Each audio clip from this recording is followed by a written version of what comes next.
Hello everybody, this is Napa Fan here, and this is race number 2 in season number 5 of the NOFSRL Turkey Hill Truck Series. We come to the Atlanta Motor Speedway for the Lilly Trucking 200, a 26-lap event here around this 1.54 mile racetrack in Hampton, Georgia. It is now time to begin the season. Focus on the championship. After all the excitement at Daytona, these guys are ready to get as many points as they possibly can here today. For the first time in the sunlight for the Atlanta Motor Speedway in the Turkey Hill Truck Series. I'm alongside Andrew Miller for this one here tonight. It's definitely going to be an interesting race. We see pack racing here in Atlanta. We have seen pack racing in past seasons.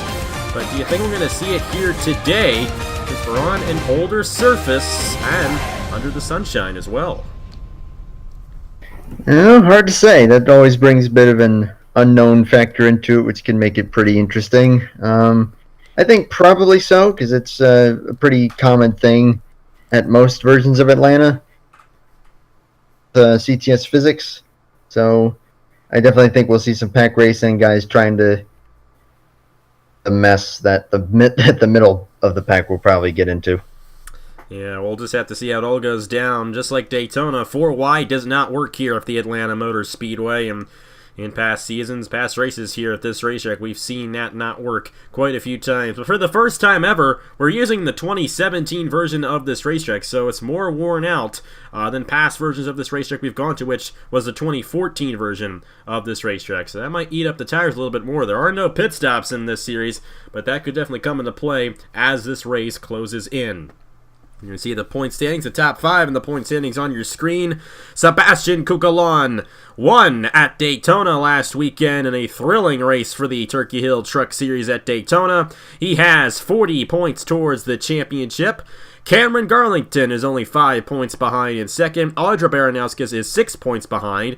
Then Matt Delio and Alexander Rowe both tied for the 4th position in points, both 7 behind coming into the second race of the season. Of course, there are bonus points for leading laps here now in the Turkey Hill Truck Series. If you lead a lap, you get a bonus point, and if you lead the most laps, you get another bonus point. So watch out for that here today. We might see a lot of passing as well, so there might be a lot of bonus points given out here today in the Lilly Trucking 200. The number 4 machine of Roger Ray grabbed the fastest time in qualifying on Thursday, and he will be starting alongside the number 98 machine of Johnny Gardner. Great starting position for him and only his second ever start on Napa Fan here today. Row number 2 sees the 09 of Joe Jefferson, sporting a local sponsor, Home Depot, from the Atlanta area. And I'm pretty sure Joe Jefferson would love to get Home Depot a win in their backyard. Number 36 alongside him, that's Jaden Scott for GL Racing, Griffin Lim's team right there. Row number 3, we've got a couple of Dodge Rams in that row with Eric Monaco in the number 3 alongside the number 31 of Emily Anderson. Michael Canto for North State Racing alongside Audra Baranowskis in the 04. Noah Clifton, a great starting position for him after he started last and finished last at Daytona. And then our last winner here in the Turkey Hill Truck Series from Nat Train Racing, Nathan Faden's driver of Sebastian Coquelin, starting 10th here today at Atlanta. Everybody's rolling off. Got that nice pace truck sporting the NOFSRL logos on the back and on the hood right there. And he's going to pull down and let these guys have at it for 26 laps at Hotlanta. Roger Ray, Johnny Gardner, we're Green Flag Racing for the second time this season in the Turkey Hill Truck Series.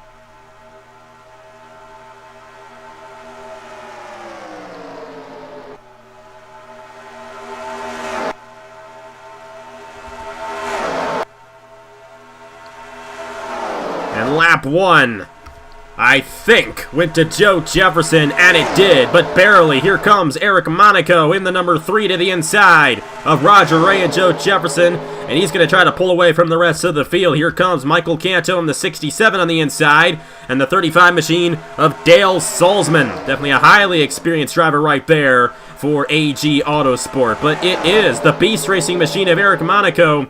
It was running up front at Daytona a little bit last weekend. He wants to forget all of that and win at Atlanta 2 seasons in a row. Monaco comes into this thing the defending winner of the Lilly Trucking 200, but he's going to get past for the lead right there as Michael Canto goes to the inside and takes it away on lap 3. Guys, here a lot of pack racing, a lot of cycling for the lead, but I think as the tires wear out, you'll see a little bit less of that as this race goes on, as the tires start to wear down. Wow, that was redundant. My apologies. Hey, don't worry, you just sound like me. Here comes Emily Anderson in number 31. She won the NRLOA 200K back here in 2017. She knows how to get it done here at Atlanta, and she would love to get her first career Turkey Hill Truck Series victory before heading on to the Chick-fil-A Cup Series next season. You're going to notice these guys are going to scrape that outside wall just a little bit down the backstretch. It happened to Dale Salzman right there. And look at Eric Monaco. He got back to the inside. The sign of strength right there for the number 3. But Michael Canto able to hold on for the lead here at Atlanta. He's going to lead lap number 4 here in the Lilly Trucking 200. 3 wide all over the place, but right now, sorry, I'm already losing my train of thought, but here, not quite. Garlington trying to get to the inside of Michael Canto, unable to do so. Garlington finished second last week at Daytona. And he's trying to hold on for another great running position here at Atlanta, but he's going to be passed right here by Ryan Durrani. Here comes Joe Rutkowski in the 01. And one thing you're seeing here today that you haven't seen in the past is somebody stay out front for consecutive laps, and that's Michael Canto doing that right now. The strength is set down a lot lower than it has been in the past. For a good reason. We want to avoid a major accident here today at Atlanta. And because of that, it's allowing Michael Canto to stay out front here, which may give him the extra bonus point for leading the most laps. North State Racing had a great program for the Chick-fil-A Cup Series over the summer with Stuart Gretton and Patrick Smith. And right now they're looking pretty strong with Michael Canto in their Truck Series program. Here comes Matthew Brown. He's to the inside of Matt Dalio for second, and Brown with a great run to the inside of Michael Canto, and he might dethrone the 67 from the top position right here. 3 wide as Andrew Ross goes to the inside with help from our last winner, Sebastian Cucalon. Old move, but it's going to pay off. He is clear already. That's a cool thing, though. You get drivers who can lead for a good while, but then also you can get some passing in there too, which I think is ideal as opposed to just constant cycling type of thing. I think it's kind of predictable. I've never been a fan of constant cycling. The only place they really allow that is Talladega because it's kind of hard to avoid it there. But we're seeing some great action here at Atlanta. They haven't wrecked yet, and hopefully they keep it that way. Here is the guy who started dead last year today. That's Daniel McMillan in the number 52. He won a race last season in the Chick-fil-A Cup Series. And here he is, looking to get a win in the second race of the season to the inside of Andrew Ross for the lead. And he's got it on the number 21. So far, and my gosh, my commentary abilities are way off tonight. I'm sorry. Andrew Ross going to go back to the inside for the lead. A great move there for Ross, and because these guys are going just a little bit slower than they have in the past, they're able to find a hole right back to the inside and stay up front. And that's also something we haven't seen in a long time here at Atlanta. Great run there for Andrew Ross. Here comes Diego Yepes in number 8. He's still going for his first career Napa fan win. Little edgy right here. Joe Jefferson, the 83 of Alexander Rowe. They're going to keep it all together. Yepes to the inside for the lead on Andrew Ross, and he's going to get it entering turn number 3. I was about to say it looked like they were starting to calm down a little bit. I take that back. They're back to 3 wide, and whoa, they're moving all over the place. Hopefully they survive. Hopefully. Last year, we did have an accident, and they were racing very similarly to this. Here comes Matt Tuck in the 51. Won a Chick-fil-A Cup Series race as an unchartered driver last year. And look at that move he got on Diego Yepes. He was right behind him down the backstretch, and he slingshotted to the inside to take the lead away. Chris Tejada in the number 79 for Outer Island Motorsports. And Nicholas Samadio in the number 88. I believe he might be the only driver who has been in every season of the Turkey Hill Truck Series. And he's right behind Tejada, who's taking the lead away from Matt Tuck here on lap 12 of 26. Dio knows what he's doing. He's been in, my gosh, I mean, I've probably every single series that I've watched of yours, I've heard that name, and knows what he's doing, so no surprise to see him up front. He's definitely a fantastic driver there for THTS Racing, Trey Wright's team. Trey Wright, like I said in qualifying on Thursday, they have yet to win a race, Trey Wright's team, and that being American Motorsports or THTS Racing. Of course, with THTS, they've only raced one race so far this season, but they went 30 races, one of the few teams to not get a win during the Chick-fil-A Cup Series this season, and I'm pretty sure Trey Wright would love to get a victory as an owner. Here comes another guy who you're going to hear a lot of, and for a long time as well, Jesse Turner, the number 97. And he's got the Wings Over North Georgia sponsor on that truck. This is the perfect place for him to win. But he's going to get shuffled in the middle as it's too wide for the lead. Nicholas Samadio to the inside of Diego Yepes. Jaden Scott moving his way through the field, and Andrew Ross is still up here in the top 10. This is awesome racing. I'm loving it. Passing, but not like excessive cycle racing, kind of like we mentioned earlier. I think we figured it out here at Atlanta. I'm liking what we're seeing right now. We're halfway through the Lilly Trucking 200. This is the shortest mile-and-a-half race we'll have all season by one lap. Of course, Charlotte's going to be 27, and I believe those are the only two that are 200. The others are 225 or 250. So definitely a very short race here at Atlanta. You got to get up front quick, and if you're up front now, you might have a good chance at possibly getting the victory. Nicholas Samadio holds on to the lead. He wants to get as many laps led as he possibly can, so he can possibly be the guy with the most laps led here today and get that extra bonus point towards the championship. All those bonus points are definitely going to play into this championship. It's a strict points championship. You got to get as many points as you can throughout the season, and that's why we're seeing the aggressive racing out of all these drivers here today at Atlanta. As we might have a pass for the lead here, it does look like tires are starting to wear down a little bit more, just 2 wide instead of 3 wide. Might be a reason, or excuse me, a symptom of possible tire wear and then needing to slow down a lot more. Jaden Scott led that lap. Here comes Roger Ray, the pole sitter, has found his way back to the point in only 17 laps. And he's got the run to the inside of Jaden Scott. You got to watch out for Andrew Ross right here. This is only a second ever start. He's got another guy making only a second ever start, and Matthew Brown right behind him. Both of these guys have never raced prior to this series, and they're right now in the top 5, battling for the win. But Jaden Scott, a great run on the outside off of turn number 4. He's going to clear Roger Ray. And Jaden Scott for GL Racing looking very strong at the moment here at Atlanta. Don't look now, but here comes Garrett Senor, and I mentioned in qualifying that this place is the site of his final Chick-fil-A Cup Series win, at least as of this point. That came back in season number 4. This is a pretty good place for him. He might get his first win since last November here on Napa Fan if he can keep this up, and he's closing into the lead late in the going here at Atlanta, pushing Matthew Brown to the lead in the number 65 for Friesen Motorsports.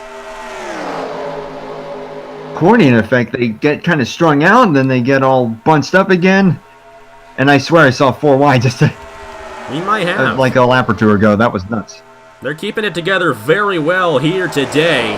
Very good chance for this race to go caution free, and we're closing in on the point where if we get a caution, it's going to end the race under caution, like it did last week at Daytona. We don't necessarily want that to happen again. We want these guys to race it out all the way. Matthew Brown holding on to the lead right now. He's got a bonus point for leading a lap. Andrew Ross looking back to the inside. Here comes Joe Rutkowski. Gatlin Downey in the 55 looking to the inside. He's not going to get to the inside of Ross, but he's going to push the number 21 to the point. We got a couple of pretty experienced drivers back in here. Zachary Fitzwater in the number 9. Cameron Garlington in the 25 back to the inside here. Rutkowski 3 wide for the lead on lap 21. Bold move there by the GL Racing driver of Joe Rutkowski, looking for his second career Napa Fan win here today. Yes, they're able to clear Andrew Ross right there. Might see the 8. Try and make it 3 wide for the lead now. Again, this is phenomenal stuff.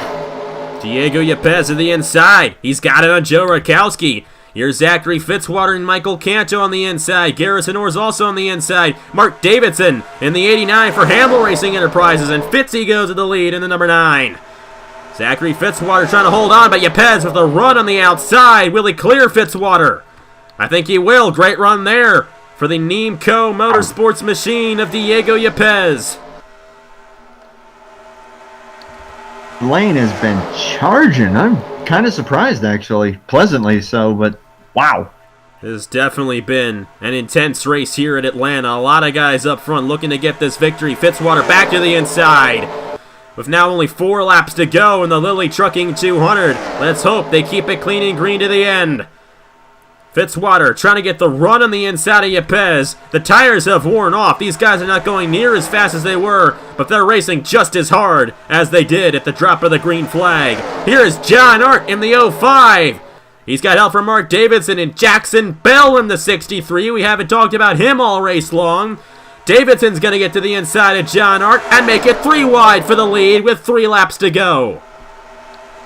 But John Hart in the middle lane gets the push, and he's going to stay out front in the 05 for Jay Wong Racing. Jonathan Wong's team now out front here at Atlanta. Jackson Bell to the inside of Mark Davidson, and John Hart trying to pull away from the rest of the field.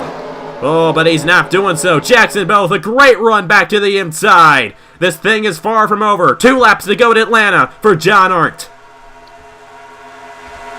There's a number of different guys who can win this thing. And we've got about a lap and a half, a little more than a lap and a half to go. The GL Racing driver of Jackson Bell. This is only his second ever start on Napa Fan, but look at who's behind him. Garrett Sinor in the 16. We've seen these guys close in like crazy off of turn number 4. Will Sinor get that run on Jackson Bell? We'll have to see. He's got Audra Baranowskis right behind him. Matt Tuck, Chris Tejada, white flag. Jackson Bell on the 63. Sinor is going to get to the inside of Bell, and Baranowskis goes to the point in the 04. But Bell on the outside trying to hold on, not able to do so. And Baranowskis clears for the lead, but it's not over yet. Chris Tejada in the 79. Zachary Fitzwater in the 9. Coming to the checkered flag. Audra Baranowskis trying to hold on for the win, but here comes Chris Tejada in the 79. Will it be enough? I don't know. It's going to be Audra Baranowskis in the 04 with the win at Atlanta. We apologize for missing the finish. We were trying to get the spectator cam, and we did not do that correctly. We apologize, but clearly Audra Baranowskis holds on for the win and gets it done here at Atlanta. I want to see the margin of victory on that one. That was close, but that was awesome. And once again, we do apologize for missing the finish. We'll go ahead and replay it for y'all. We're trying to get the spectator cam there. It's a pretty good angle, and it's going so fast, I didn't click it twice. I ended up going back again, and didn't want to necessarily do that. But congratulations to Audra Baranowskis, the winner here of the Lilly Trucking 200 at Atlanta. Let's go ahead and get that finish here from the Atlanta Motor Speedway. And here they are, coming off of turn number 4, Audra Baranowskis and Chris Tejada, and it was close, but Baranowskis did get it on the 79. Once again, we're sorry for missing it there. We were trying to get that angle, but we were unsuccessful at it, and hey, it's tough to do that. We should have just kept it on TV1. But either way, Baranowskis still won. She's going to get 40 points towards the championship. Don't think she led the most laps here today, but I think she's going to go to the points lead at the end of the day with that win. Jay Wong Racing with the victory here at the Atlanta Motor Speedway. A great run there for Chris Tejada and Otter Island Motorsports. 0.021 at the line. That's going to be one of the closest finishes of the year here on Napa Fan right there. Garrett North a solid third. Zachary Fitzwater and Matt Tuck round out the top 5. Ryan Durrani, Jackson Bell, John Hart, Joe Rutkowski, and Nicholas Samadio, the top 10 here in the Lilly Trucking 200. And everybody finished on the lead lap. And it's good to see that. A caution-free race here at the Atlanta Motor Speedway here today. Definitely some great racing here in the second race of the season, don't you think? That was awesome. I mean, I don't think you could have asked for any more than that. Plenty of passing, but not the predictable cycle racing that you see sometimes. No cautions, just from start to finish. That was really, really good stuff. Definitely was. Too bad we missed the finish. I gotta tell you, I felt like I was doing such a good job with this race. I have a cold right now. You might be able to notice that. I feel like I did such a good job, and right at the end, let's just completely miss the finish. Yeah, I don't know what the deal was there, but hey, you know, you still got the still got to see it and everything, and hey, we're trying our best here, and you know, this is just a hobby for me, so please don't give me any crap. I feel like crap already. I don't need any more. Audra Baranowskis, the winner here at the Atlanta Motor Speedway. Next weekend, it's the Rockingham Speedway in North Carolina for the Cheerwine 200. That race was pretty good in the Chick-fil-A Cup Series. That race was pretty good last year in the Truck Series, and that place is something to behold. And it's going to be a great third race of the season next week, next Saturday morning at 9 a.m. right here on Napa Fam. The ARCA Series heads to Michigan for whatever it is, 200. I still have yet to bother to pronounce the name of that sponsor yet, but by the time we get to next week, we'll figure it out. And, yeah, hope you guys enjoy that. So thank you guys very much for watching. Congratulations to Audra Baranowskis on getting the victory here today at Atlanta. And here are the point standings for season number 5 of the NOFSRL Turkey Hill Truck Series. I will see you guys later.